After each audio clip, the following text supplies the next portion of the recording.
Hello बच्चों, चलिए प्रश्न को पढ़ते हैं। जीवों में स्वयं के जीनोम में एक या अधिक अगुणित सेट का जुड़ना परिणाम होता है। पहला विकल्प है ऑटो पॉलीप्लॉइडी, दूसरा है एल पॉलीप्लॉइडी, तीसरा है एन्यूप्लॉइडी और चौथा है द्विगुणित।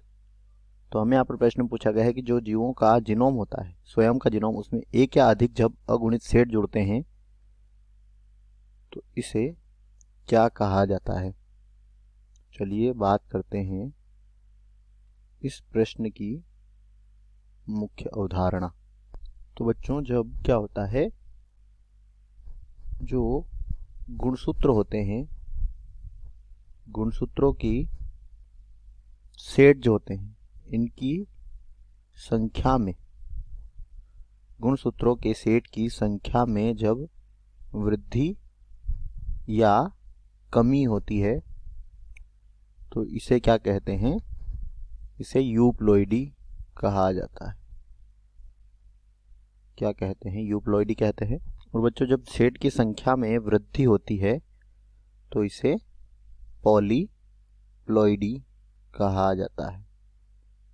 और पॉलीप्लॉइडी जो है, यह कितने प्रकार की होती है? दो प्रकार की होती है। एक होती है ऑटो पॉलीप्लॉइडी।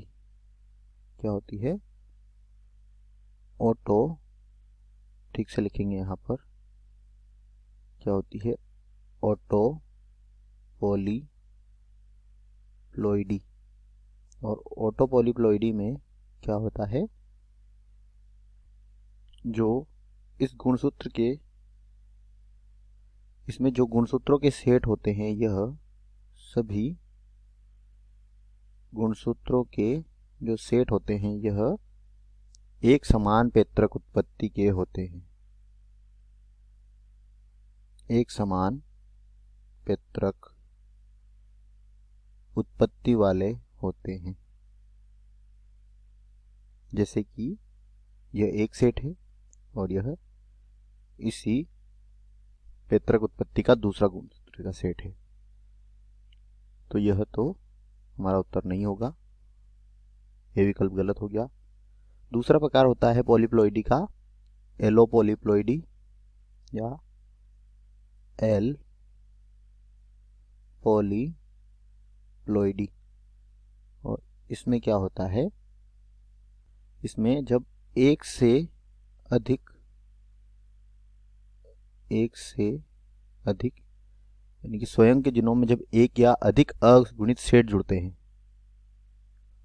एक से अधिक क्या होते हैं, पैतृक उत्पत्ति के जब सेट होते हैं, लिख लेते हैं यहाँ पर, जब एक से अधिक पैतृक उत्पत्ति के सेट का जुड़ना क्या कहलाता है?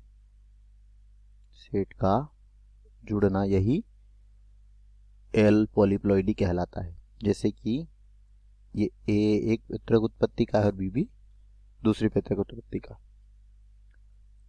तो यहाँ पर विकल्प दिए गए, पहला ऑटो पॉलीप्लॉइडी। तो बच्चों, ऑटो पॉलीप्लॉइडी जो है, यह गुणसूत्र के एक समान सेट का होता है, तो यह विकल्प गलत हो गया। दूसरा है एल पॉलीप्लॉइडी, और इसमें स्वयं के जीनोम में एक से अधिक क्या होते हैं, पैतृक उत्पत्ति गुणसूत्रों का सेट का जुड़ना होता है। हमारा उत्तर होगा एन्यूप्लॉइडी। एन्यूप्लॉइडी में क्या होता है, इसमें एन्यूप्लॉइडी में गुणसूत्रों के सेट में परिवर्तन नहीं होता, गुणसूत्रों की संख्या में क्या होती है, गुणसूत्रों की संख्या में यहाँ पर वृद्धि या कमी होती है, सेट में वृद्धि या कमी नहीं होती। तो यह भी गलत हो जाएगा। और डी है द्विगुणित। तो बच्चों, जब क्या होता है, गुणसूत्रों के जोड़े उपस्थित हों तो इसे द्विगुणित कहा जाता है, और यह भी हमारा उत्तर नहीं है। दिए गए प्रश्न का सही उत्तर है एल पॉलीप्लॉइडी। आशा करते हैं आपको समझ आया होगा। धन्यवाद।